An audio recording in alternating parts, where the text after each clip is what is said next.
अस्सलामु अलैकुम वरहमतुल्लाहि वबरकातुह। आज मखारिजुल हुरूफ का थर्ड पार्ट है।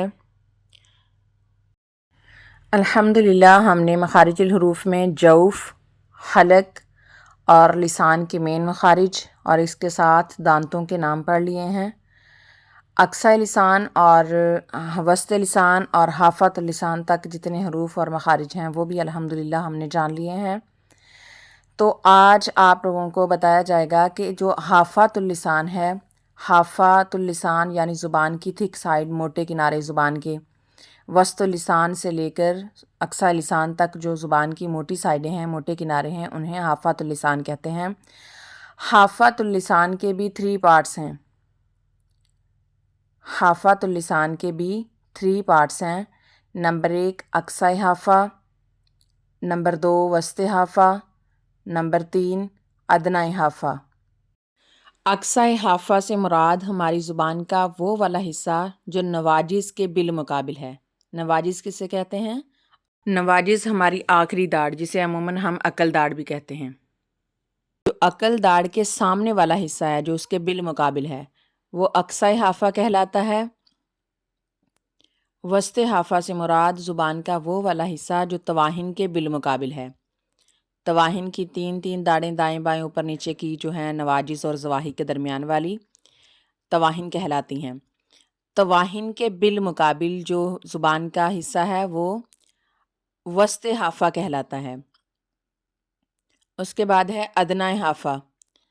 अदना हाफा ज़ुबान का वो वाला हिस्सा जो ज़वाही के बिलमुकाबिल है। जो हमारी पहली 4 दाढ़ें हैं जो उनके बिलमुकाबिल हमारी ज़ुबान का हिस्सा है वो अदना हाफा कहलाता है। इस तरह हाफातुल लिसान के 3 पार्ट्स हुए, अक्सा हाफा, वस्त हाफा, अदना हाफा। अब उसके बाद है तरफुल लिसान यानी ज़ुबान के बारीक किनारे। इसमें 3 मखारिज और 3 हुरूफ हैं, लाम, नून और रॉ। सबसे पहले लाम का मखरिज जान लेते हैं। लाम का मखरिज है कि जब तरफुल लिसान मा अदना हाफा, जब सनाया उलिया, रुबाई, अनियाब और ज़वाही के मसूड़ों से लगे तो हरफ लाम अदा होता है। अभी आप लोगों को मैंने बताया था ना कि हाफातुल लिसान के 3 पार्ट्स हैं, अक्सा हाफा, वस्त हाफा, अदना हाफा। तो ये मा अदना हाफा यानी अदना हाफा समेत जब तरफुल लिसान सनाया उलिया, रुबाई, अनियाब और ज़वाही के मसूड़ों से लगे तो हरफ लाम अदा होगा। फिर उसके बाद है नून। नून का मखरिज है कि जब तरफुल लिसान सनाया उलिया, रुबाई और अनियाब के मसूड़ों से लगे तो हरफ नून अदा होता है। इसमें से क्या कम हुआ? अदना हाफा भी कम हो गया और इसके अलावा ज़वाहिक भी कम हो गया। ठीक है, पहले जो लाम का मखरिज था उसमें अदना हाफा भी था और साथ में ज़वाहिक की दाढ़ें भी थीं, यानी नून के मखरिज में ये दोनों चीज़ें इस्तेमाल नहीं हुई। उसके बाद है रॉ। रॉ का मखरिज है कि जब तरफुल लिसान सनाया उलिया और रुबाई के मसूड़ों से लगे तो हरफ रॉ अदा होता है। देखें, लाम के मखरज में अदना हाफा और ज़वाहिक भी इस्तेमाल हुई। सनाया उलिया, रुबाई और अनियाब के साथ साथ अदना हाफा और ज़वाहिक भी इस्तेमाल हुए। और नून के मखरज में सनाया उलिया, रुबाई और अनियाब के मसूड़े इस्तेमाल हुए। लेकिन रॉ के मखरज में सिर्फ सनाया उलिया और रुबाई के मसूड़े इस्तेमाल हुए तो हरफ रॉ अदा हुआ। ये 3 हरूफ हरूफ तरफिया इसलिए कहलाते हैं क्योंकि ये तरफुल लिसान से अदा होते हैं। तरफुल लिसान के बाद है रअसुल लिसान। रअसुल लिसान यानी ज़ुबान की नोक।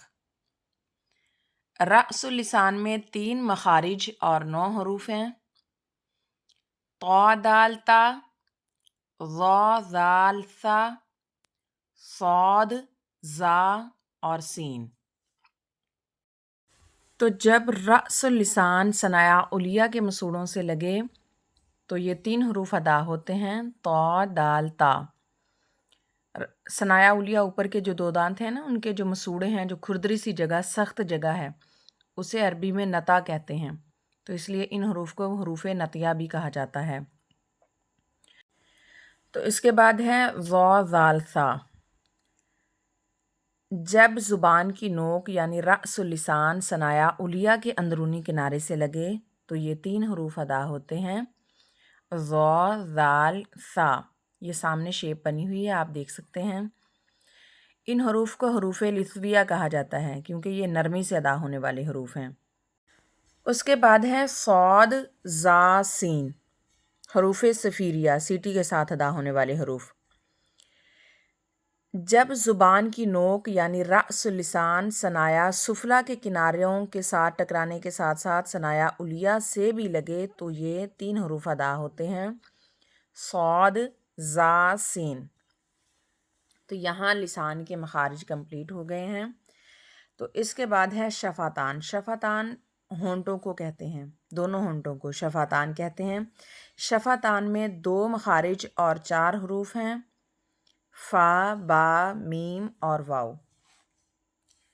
فا کا مخرج ہے کہ جب ثنایا علیہ نیچے والے ہونٹ کے وسط میں لگے، درمیان میں لگے تو حرف فا ادا ہوتا ہے، یعنی اوپر کے 2 دانت نیچے والے ہونٹ کے ساتھ لگیں، نیچے والے ہونٹ کے درمیان میں لگیں تو یہ حرف فا ادا ہوتا ہے۔ اور دونوں ہونٹوں کے تری والے حصے جب آپس میں ملتے ہیں تو حرف با ادا ہوتا ہے۔ یہ سامنے شیپ بنی ہوئی ہے، آپ دیکھیں۔ دونوں ہونٹوں کے تری والے حصے جب آپس میں ملتے ہیں تو حرف با ادا ہوتا ہے، اور دونوں ہونٹوں کے جب خشکی والے حصے آپس میں ملتے ہیں تو حرف میم ادا ہوتا ہے۔ دونوں ہونٹوں کی گلائی سے یعنی دونوں ہونٹوں کو گول کرنے سے حرف واو ادا ہوتا ہے۔ تو یہ شفتان کے 2 مخارج اور 4 حروف ہوئے۔ اس کے بعد ہے خشوم۔ خشوم کہتے ہیں ناک کے بانسے کو۔ خشوم میں 1 مخرج ہے لیکن حرف کوئی بھی نہیں ادا ہوتا۔ خشوم سے صرف صفت غنہ ادا ہوتی ہے۔ غنہ چاہے سمپل نون مشدد اور میم مشدد کا ہو یا پھر اخفا ہو، موٹا اخفا، باریک اخفا، ادغام شفیع، کوئی بھی یعنی کسی بھی قسم کا غنہ ہو، تو جو صفت غنہ ہے خشوم سے بس وہی ادا ہوتی ہیں۔ تو یہاں پر ہمارے الحمدللہ مخارج الحروف کمپلیٹ ہو گئے ہیں۔ سبحانک اللہم و بحمدک نشہد ان لا الہ الا انت نستغفرک و نتوب الیک۔ السلام علیکم ورحمۃ اللہ وبرکاتہ۔